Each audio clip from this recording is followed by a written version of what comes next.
July 1997. Diana took a pregnancy test alone in Kensington Palace. It was positive. She locked it in a box, marked, "Destroy if something happens to me," and made plans to reveal the truth after her Paris trip. She never came back. The test was discovered weeks after her death, revealing Diana's last devastating secret, the secret purchase. July 12, 1997. 6:47 p.m., a small pharmacy in South Kensington. Margaret Chen had owned the pharmacy for 23 years. That Saturday evening, a woman walked in wearing oversized sunglasses, a baseball cap, and casual clothes. "Can I help you?" Margaret asked. The woman glanced around before speaking quietly. "I need a pregnancy test, the most reliable one you have." The woman selected 3 different brands. "Just to be certain," she explained, her voice trembling. As Margaret rang up the purchase, the woman's sunglasses slipped, and Margaret caught a glimpse of her face. Princess Diana was standing in her pharmacy buying pregnancy tests. Diana placed a finger to her lips in a pleading gesture. "Please," Diana whispered, "I just need to be a normal person buying something private." Margaret nodded, placing the tests in an opaque bag. "Of course, ma'am. Your privacy is safe with me." Diana's eyes filled with tears. "Thank you." But wait, you haven't seen what happened when Diana returned to Kensington Palace. The moment of truth. July 13th, 1997. 7:23 a.m., Kensington Palace. Diana woke before dawn, her heart racing. She had spent the night unable to sleep, thinking about what the test might reveal. Paul Burrell had left fresh towels and breakfast, but Diana had no appetite. She locked her bedroom door and walked into her bathroom with the pharmacy bag. Her hands shook as she opened the first test. She followed the instructions, set the test on the counter, and waited 3 minutes. When she looked down, the result was clear. Positive. Diana sat on the bathroom floor, staring at the indicator that had just changed everything. She took the second test an hour later. Positive. The third test at noon. Positive. All 3 tests showed the same result. Princess Diana was pregnant and nobody knew except her. Diana sat in her bathroom surrounded by 3 positive pregnancy tests and tried to process what this meant.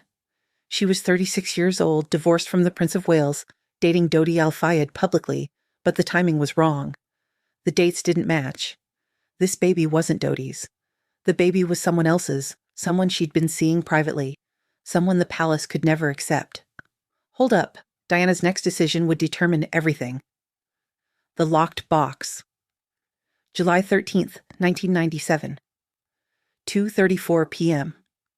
Diana carefully wrapped each pregnancy test in tissue paper and placed them in a small wooden box that had been a gift from her grandmother. The box had a lock, and Diana kept the only key on a chain she wore around her neck, hidden under her clothes. She wrote a note on palace stationery in her distinctive handwriting. "Destroy if something happens to me. Tell no one. Protect William and Harry from this knowledge. Diana." She placed the note on top of the wrapped tests, locked the box, and hid it in the back of her private safe, behind jewelry boxes and personal documents. Diana then did something she'd learned to do over years of navigating palace intrigue. She called Paul Burrell to her sitting room. "Paul," she said carefully, "I need you to know something, but I can't tell you what it is yet." Paul looked confused. "Ma'am." "In my private safe, there's a small wooden box. If anything ever happens to me, anything at all, I need you to destroy it immediately without opening it. Can you promise me that?" Paul studied Diana's face, noting the unusual intensity in her eyes. "Your Royal Highness, you're frightening me. Is something wrong?" "Promise me, Paul. Destroy it without looking inside. It's to protect my sons." "I promise," Paul said solemnly, though his concern was evident. But you're not ready for what Diana was planning. The impossible decision. July 14th, Darko 20th, 1997, the week of contemplation. Diana spent the next week going through public duties while privately grappling with the most consequential decision of her life. She attended charity events, smiling for cameras while knowing she was pregnant. She had lunch with William and Harry while hiding a secret that could change everything. Diana confided in no one. She knew that the moment she told anyone, it would stop being her secret. Every night she would sit in her bathroom and consider her options. She could reveal the pregnancy and face the palace's fury. She could quietly end the pregnancy, though it went against her deepest beliefs. She could continue in secret, though she couldn't imagine how. Or she could leave England entirely, start over somewhere, far from royal scrutiny. This last option appealed to Diana most. She fantasized about disappearing to a small town, living as an ordinary person, raising this child away from spotlight and expectations. But she knew that leaving would mean abandoning William and Harry, and that was impossible. Don't miss this revelation: who the father really was, the secret relationship, April-July 1997, the hidden love affair. The man who had gotten Diana pregnant was Dr. Alexander Morrison, a Scottish physician who ran a trauma counseling program for landmine victims. Unlike the men Diana dated publicly, Alexander had no interest in fame or royal connections. They had met in April 1997 when Diana visited his clinic in Edinburgh. Their connection was immediate, two people who cared deeply about helping others and had both experienced painful divorces. "I don't do royal protocol," Alexander had said during their first meeting. "Just call me Diana," she had laughed. Their relationship developed through late-night phone calls about their work, secret meetings when Diana traveled to Scotland, and eventually 3 weekends at Alexander's remote cottage in the Highlands where Diana could be herself. The pregnancy was unplanned but not unexpected. Diana had been careless during their last weekend together in early July, caught up in the fantasy of a life she could never have. This is where everything changes. The decision to wait. July 21st, 1997. The plan forms. After a week of agonized contemplation, Diana made her decision. She would wait until after her vacation with Dodi in Paris and the Mediterranean. The trip was already planned, heavily photographed, and important for maintaining the public narrative that kept the palace from scrutinizing her private life too closely. After the trip, in early September, she would quietly travel to Scotland, tell Alexander about the pregnancy, and together they would decide what to do. Diana allowed herself to imagine 2 futures. In one, she would quietly end the pregnancy, mourn privately, and continue her life as William and Harry's mother and a global humanitarian figure. In the other, she would find a way to have this child, perhaps even convincing Alexander to build a life together away from England. Both futures seemed impossible, but Diana had learned that sometimes impossible was the only path forward. She made one more addition to the note in the locked box. "If I don't come back from Paris and you're reading this, know that I was planning to tell him after the trip. His name is Alexander. He works in Edinburgh.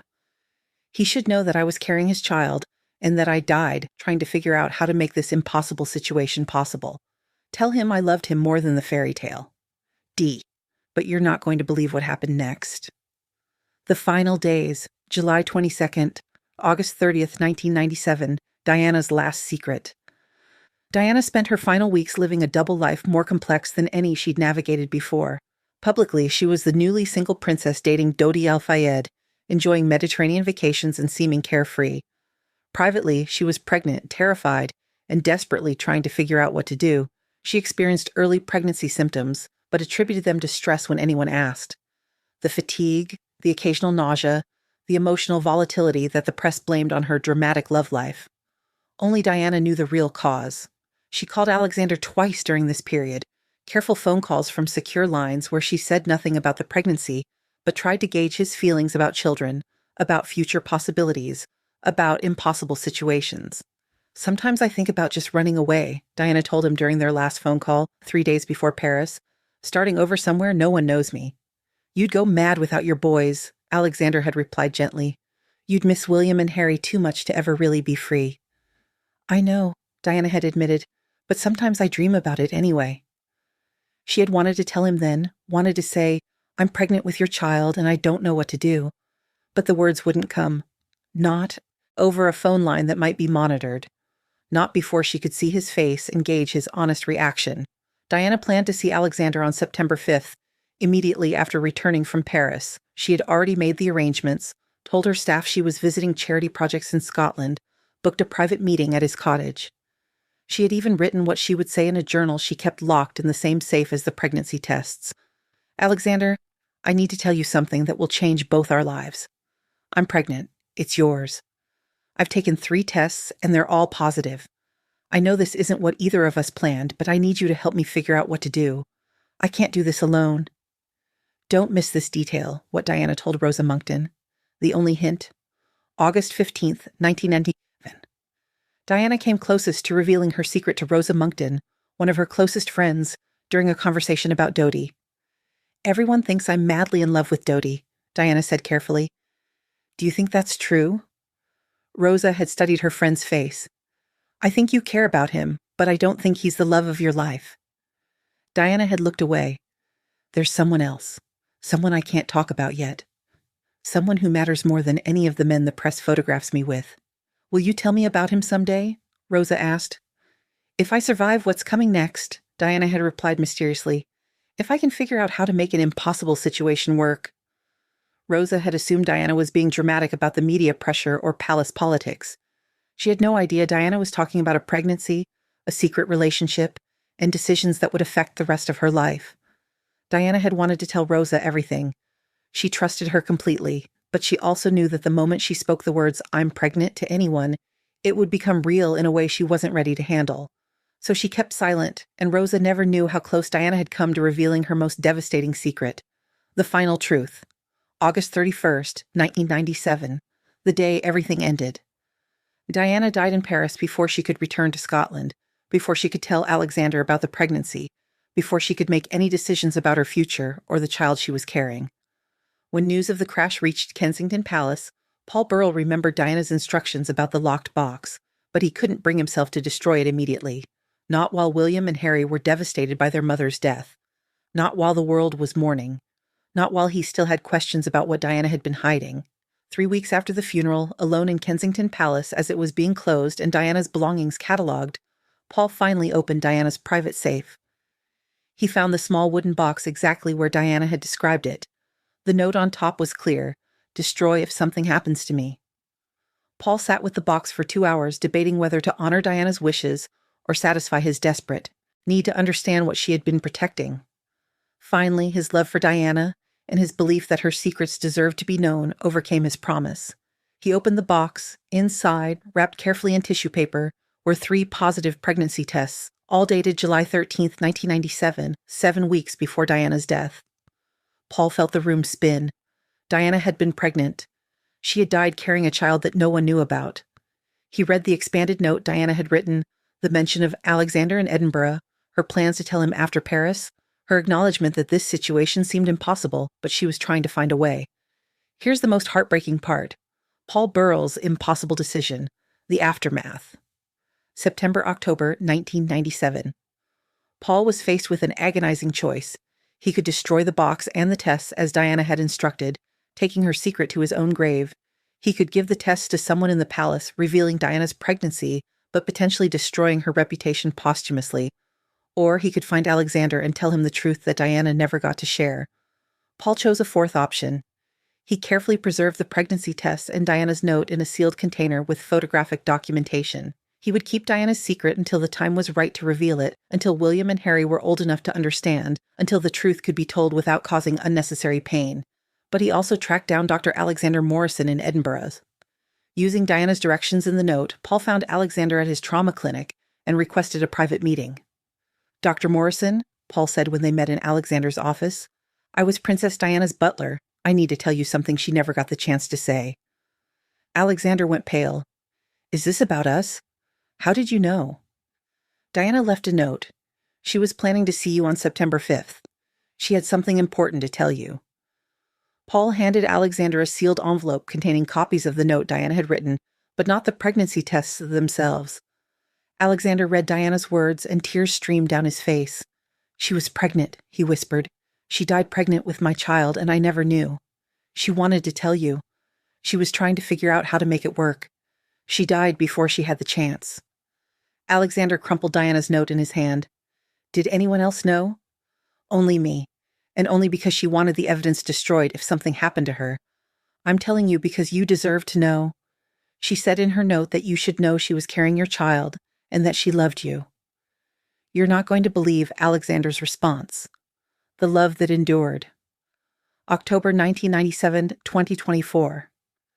Alexander Morrison never spoke publicly about his relationship with Diana or the pregnancy that died with her. He continued his humanitarian work, never married again, and spent the rest of his life wondering what might have been if Diana had survived that Paris crash. "She was planning to tell me," he told Paul during their only meeting. "She was trying to find a way for us to be together, to have this child, to build a life. And she died before any of that could happen." Paul kept Diana's secret for years. the pregnancy tests still preserved in his secure storage. When he eventually published a memoir about his time with Diana, he hinted at secrets she'd kept but never revealed the pregnancy. Some of Diana's secrets deserved to remain private, he wrote.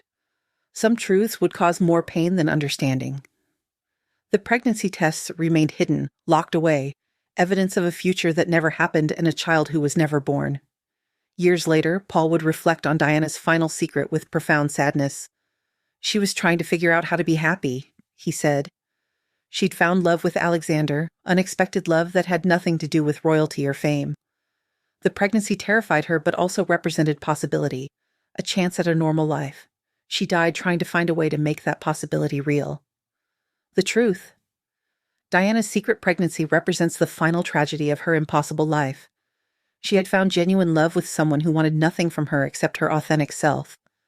She had conceived a child in that relationship, a child that could have been her fresh start, her escape from the royal trap she'd been caught in for 16 years. But the same forces that made her life so complicated, the constant scrutiny, the palace's control, the impossibility of ever being truly private, prevented her from even making a decision about the pregnancy. Diana died with 3 positive pregnancy tests locked in a box marked, "Destroy if something happens to me." She died carrying a child she'd never told anyone about. She died trying to figure out how to make an impossible situation possible, and the man she loved never got to hear her say the words she was planning to tell him. "I'm pregnant. It's yours. Help me figure out what to do." Some secrets are kept to protect others. Some secrets are kept because the truth is too complicated to reveal. Diana's pregnancy was both. She hid it to protect William and Harry from scandal, to protect Alexander from palace fury, to protect her own ability to make a decision without outside pressure. And she died before she could decide what that decision would be. The pregnancy test in the locked box represents Diana's last desperate hope for a different future. A future where she could love freely, parent on her own terms, and escape the impossible expectations that had defined her adult life. But like so many of Diana's hopes, it died with her in that Paris tunnel, another what might have been in a life full of lost possibilities.